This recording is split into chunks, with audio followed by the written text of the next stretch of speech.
Report में देखिए।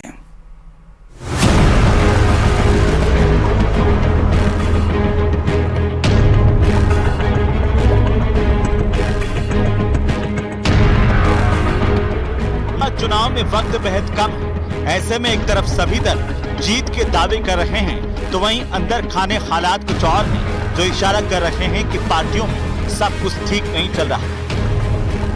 BJP उम्मीदवारों की पहली लिस्ट जारी कर चुकी है, जिसके बाद नेताओं में नाराजगी है, तो दूसरी तरफ कांग्रेस लिस्ट फाइनल करने के बाद भी नामों का ऐलान नहीं कर पा रही है।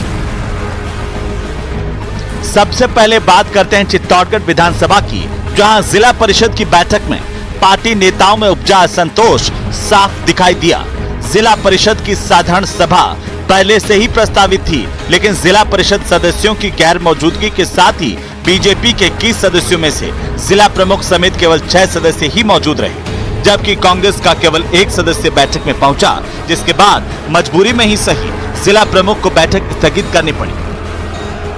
आज हमारे सामान्य चर्चा का विषय सबसे परिचय का था, क्योंकि अभी हमारे जिले में कई जगह राजनीतिक, आज प्रधानमंत्री जी का भी कार्यक्रम है, केंद्रीय राज्य मंत्री भी आ रहे हैं, तो हमने जिला परिषद की बैठक अगले सोमवार तक स्थगित की। सोमवार को वहीं प्रदेशाध्यक्ष सीपी जोशी को चित्तौड़ संसदीय क्षेत्र से एक बार फिर चुनावी रण में उतारा गया, जिसे जीतने के लिए वे लगातार दौरे कर रहे हैं।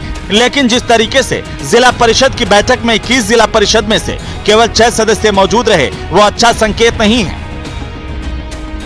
बात अगर कांग्रेस की करें तो पार्टी की पहली लिस्ट भी सार्वजनिक नहीं हुई, जबकि पार्टी से टिकट चाहने वालों की लिस्ट लंबी है। सूत्रों की माने तो पूर्व विधायक मोतीलाल मीणा ने आम आदमी पार्टी के टिकट पर चुनाव लड़ने का ऐलान कर दिया है। सवाई माधोपुर पहुंचे मोतीलाल मीणा ने कांग्रेस और बीजेपी पर जनता से धोखा करने के आरोप लगाए। सरकार चौथी है, 2 बार कांग्रेस और भाजपा की। एमएलए के नाम नहीं लूंगा मैं जी। ये आज तक लोकसभा असेंबली बोले नहीं। जब तक असेंबली लोकसभा को नहीं बोलेगा तब मुख्यमंत्री प्रधान क्या मालूम कि हमारा पालना बांधने क्या हो रहा है।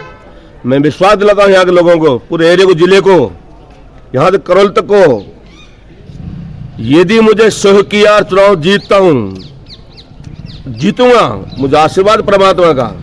ये नहर चाहे कलेक्टर पक्ष में तो हो, चाहे सीएम पक्ष में तो हो, मोतीलाल मीणा जाकर लाखों साल नहर खुलवाए। प्रदेश की 15 सीटों पर उम्मीदवारों के नाम का ऐलान कर चुकी बीजेपी, जिसके बाद नेताओं में नाराजगी का दौर देखा जा रहा है, तो दूसरी तरफ कांग्रेस नामों का ऐलान करने वाली है। लेकिन दोनों ही पार्टियों में लोकसभा चुनाव से पहले हालात कमोबेश एक जैसे हैं। Bureau report, news 18 Rajasthan.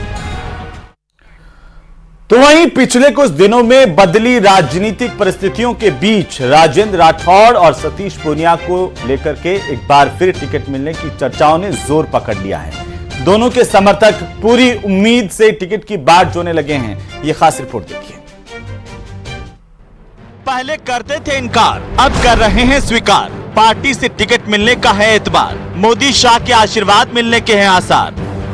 Rajendra Rathore कुछ दिन पहले तक साफ साफ इनकार कर रहे थे कि वे विधानसभा चुनाव में हारे हुए पराजित नेता हैं, मगर अब राठौड़ के सुर बदले बदले नजर आ रहे हैं। उनके बयान से ही जानकार ये अटकलें लगा रहे हैं कि कहीं न कहीं राजेंद्र राठौड़ को टिकट मिलने का इशारा हो चुका है। अगर पार्टी मेरे को मौका देगी तो चुनाव लड़ेंगे, नहीं तो कोई मेरा अधिकार नहीं है, ना मैं मांग कर रहा। वैसे तैयार तो हैं आप तैयार मैंने कहा ना, हम कार्यकर्ता की भूमिका क्या रहेगी हमारा अलाकमान तय करता है, और उस भूमिका में हम सब तैयार रहते हैं। तो वहीं सतीश पूनिया के चेहरे पर भी मुस्कान दिखने लगी है। उनके समर्थक भी आहिस्ता आहिस्ता टिकट के प्रति आश्वस्त दिखने लगे हैं।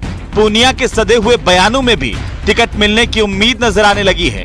पूनिया का कहना है कि पार्टी को जो नेता चुनाव जीतने में सक्षम नजर आते हैं, उन्हें मौका जरूर दिया जाता है।